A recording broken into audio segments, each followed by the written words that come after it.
This is Show Up as a Leader, a show from People Forward Network, helping you maximize your positive impact on the world by becoming your best, fully authentic self.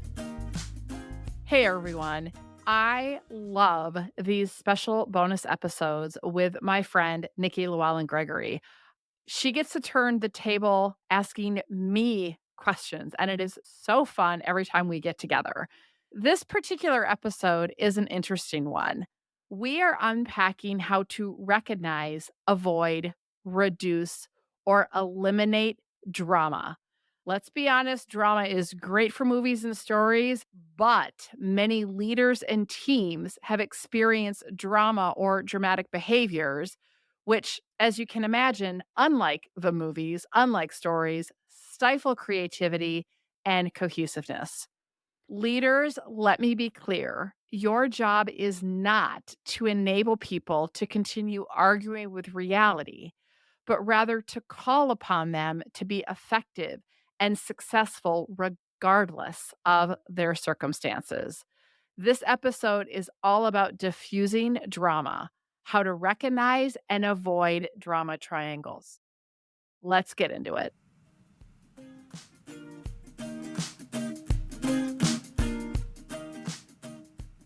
Rosie, so excited to be back. I love doing these episodes with you as much as I love listening to them because I learn through both of them. So thank you so much for the opportunity to join Show Up as a Leader again and continue our series on helping build more and better courageous leaders and helping to build me. Thank you so much. So today we're talking about diffusing drama and how to recognize and avoid drama triangles. And Rosie, let's talk about drama at work for a minute. How often do you see drama or ego issues as core problems? Is this really something that happens a lot in your work? Yeah, it happens all the time and happens more than we realize. You mentioned the drama triangle, so I'm going to start there. Years ago, Stephen Cartman created what he called the drama triangle. And there's much like good dramas in the movies, right? We get sucked into a story and there's a villain, there's a bad guy and there's a good person and there's the hero and all that stuff. We thrive off of that as human beings. Our brains thrive off of story. We thrive off of good dramas. But it goes beyond the movie theater. And so just like in the movies, there's three main roles that show up. And I think as I describe these, you will see them like everywhere around you within yourself. So the first role is, let's just say the bad guy, the villain. When we are in a villain role, we are very attached to blame. We are very attached to being right. It's a lot of shoulds, shouldn'ts. And here's the thing, we can be blaming ourselves, like, why didn't I do that? I should have known better, da da da da da. But we can also blame others. So think about travel, right? You find out your flight gets canceled. It's easy to go into, oh, screw this airline and screw them, and they should have known better. And you see people behaving in all kinds of crazy ways when the villain role comes out of the drama triangle, right? Something doesn't go our way and we just get catapulted into the blame game, the should, shouldn't, whatever, which all that's doing is temporarily discharging discomfort and discharging pain, but it doesn't get us to a solution. And you see this everywhere in organizations, blaming other people, throwing other people under the bus. They didn't get back to us in time. They should have known better. Why didn't they listen to us? I mean, it happens all over the place. And here's the thing. If someone's blaming you, what do you want to do, Nikki? Go on the defensive. You want to defend and shut down. Like, it doesn't open up collaboration. It doesn't open up discussion. It opens up like defensiveness. So that's what happens with the villain role. Then we have the victim role, where the victim, it's like the woe is me.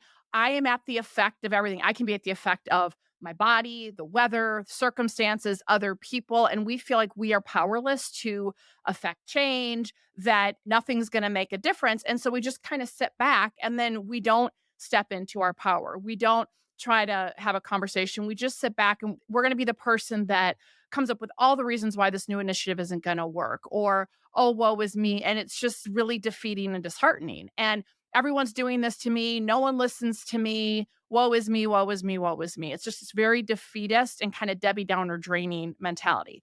Again, a bunch of people come to mind and can think about situations. So let's even go back to the airline example.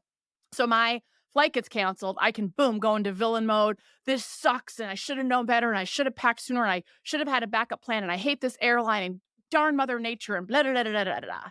And then fast forward 90 seconds later and I go into, oh my God, what am I going to do? Oh my God, I'm not going to get there. Oh my God, I'm going to miss the event. I'm going to miss the meeting. And we start to go into all the woe is me catastrophizing.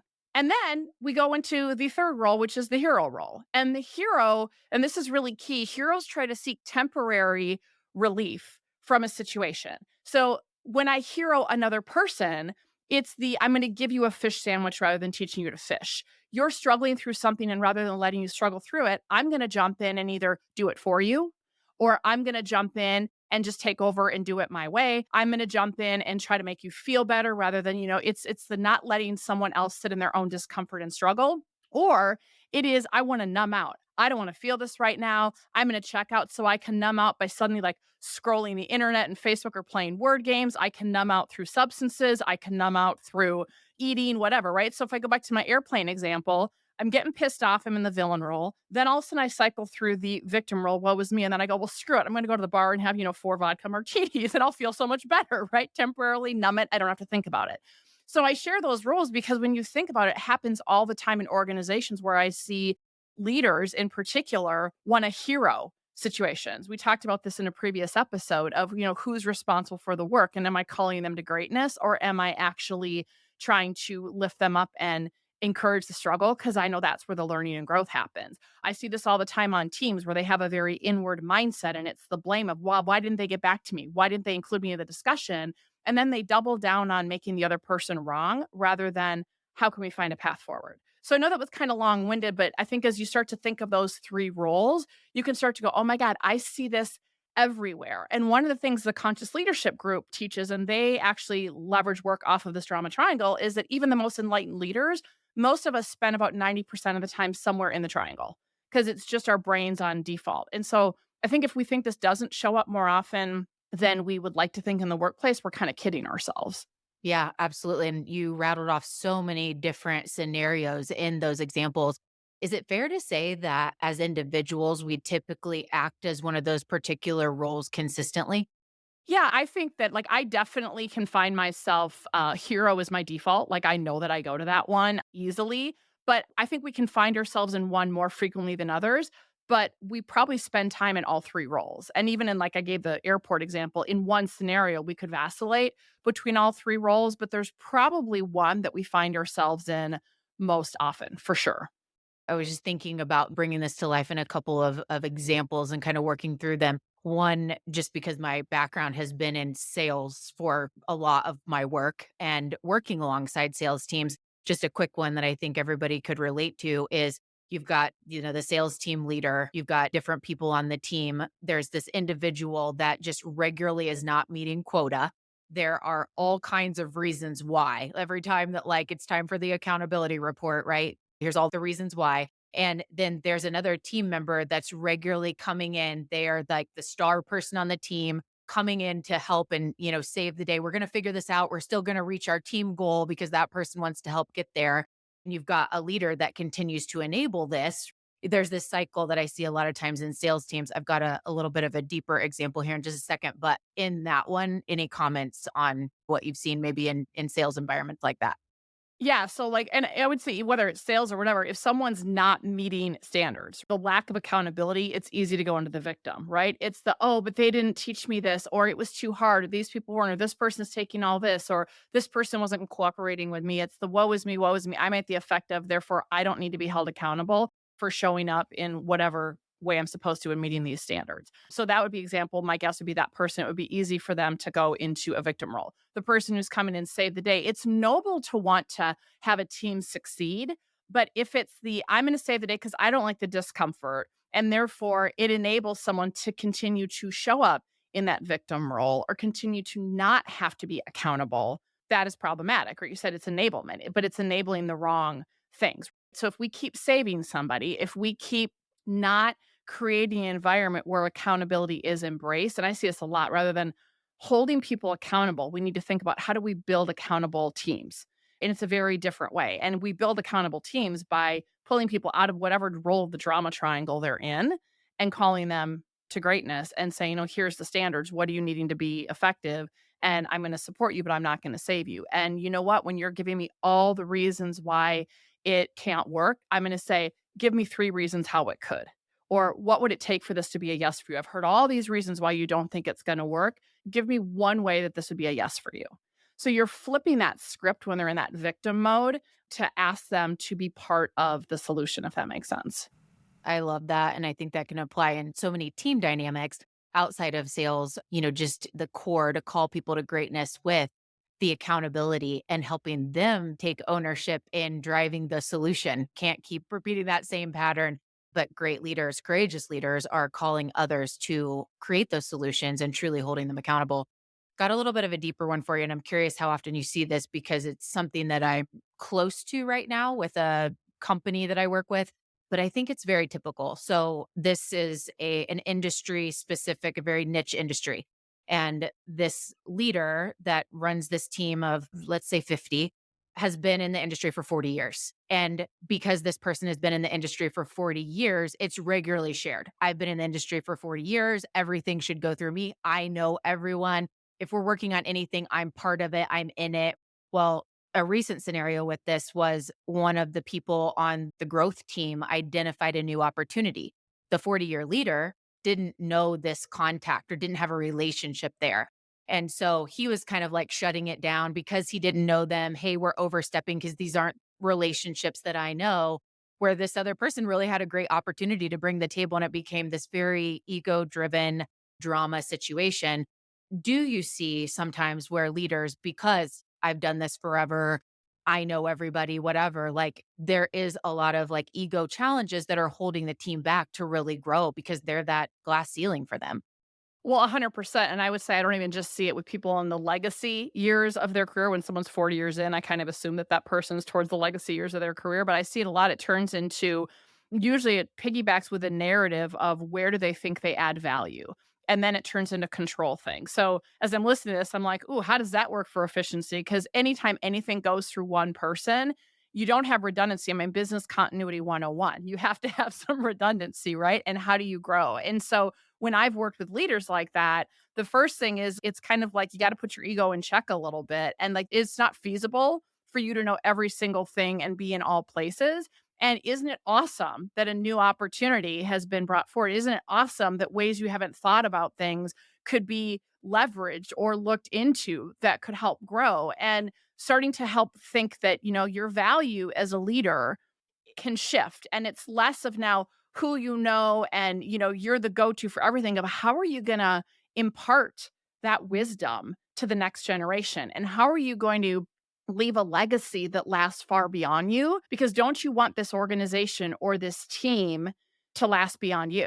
And so it's shifting that script of you can add so much more value in other ways than having every single thing go through you that actually bottlenecks the process. And it's kind of the whole their strength in numbers. And so when you talk about the ego getting in the way, this is I love how Cy Wakeman refers to it, but the ego is our filter on reality that has us leading to please, perform, perfect, and then ultimately I add in self-protect. And the ego is that filter on reality that has us showing up in all these unproductive ways because we think it makes us look good. And so I think when we can challenge that and replace that narrative with something more productive, that's the key. If you just challenge it, the ego gets threatened, not helpful. But if we can replace that narrative with something more helpful, then we have an opportunity to grow and move forward. And this so illustrates the importance of working on ourselves because you led with if this person really understood their value at this particular point, we're not leaning into other things that are like falsely giving us that value that's really not helpful for the team. But no matter if you're 40 years in or you're 2 years in, the importance of doing deep dives on ourselves to understand that so that we're whole ourselves and really being able to be the best for those around us. So the power of coaching, the power of reflection and taking time. Yeah, well, we have to know those triggers, right? Like we have to know, like, oh, I know that I get triggered around control, or I know I get triggered around people pleasing. Like if we don't know those things, then we can't catch them and circumvent them. And I don't care how much work anyone's done on themselves. Those things will still show up. We just get better at identifying them quicker and moving past them quicker. And I think that's the key. Absolutely. And that leads me right into really how do we address this? And one thing is like the mindset that you suggest that we take around how do we lead from a place that is really lessening the drama and ego stuff. And then, like you had said, identifying triggers. That would be core to making sure that we know how to solve these things and do this well, is to know those triggers. Kind of talk to us about laying that foundation for a healthy workplace environment.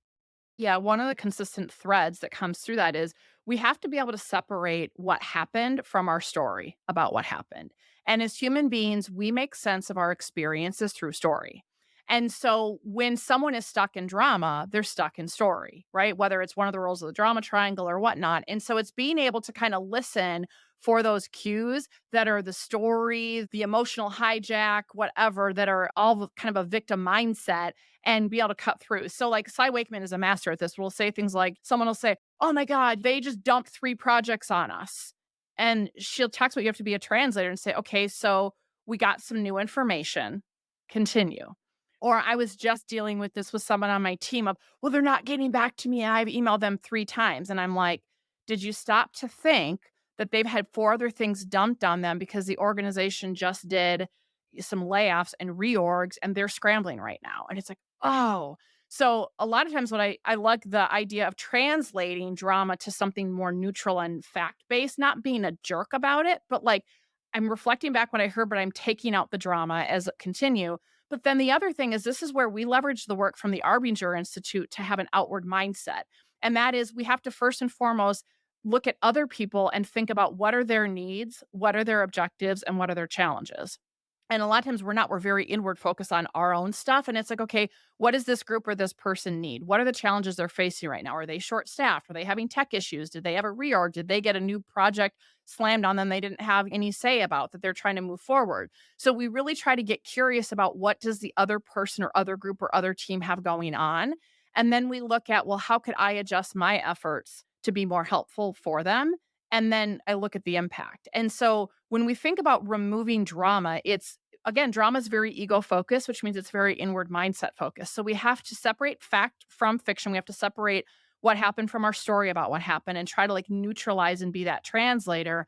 And then it's an opportunity to go, okay, well, do we know what that person's challenges are? Do we know what that group's objectives are? Should we find out? Because that might be helpful here in our timing, our expectations. And I don't think we do that enough. It's so easy for ego to sneak in and for drama to be embraced unless we're conscious and intentional. What comes to mind when you think about sustainability practices for healthy workplaces? Yeah, I think one is when you're doing, for example, team check ins and you're talking about the work that you have or what's happening or what's the status of whatever. When you hit a roadblock, when you hit those projects that are yellow or red or risks are popping up or you're not meeting targets or whatever it looks like, that is a key invitation for drama to start to show up.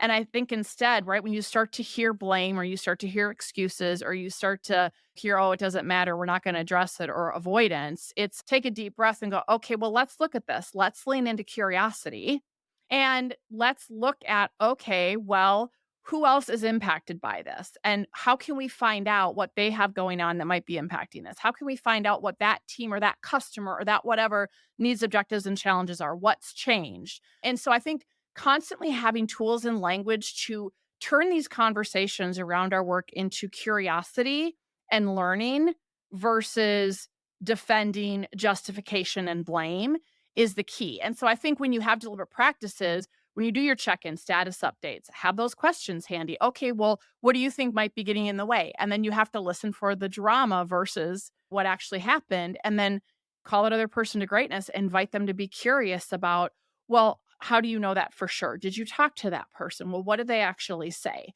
And it's a way to just diffuse all of that story. And I think that if we get into practices around doing that, it becomes easier and easier and easier to hear it and catch it. It's going to be clunky at first because we're not used to it. We don't even realize how much we're in drama.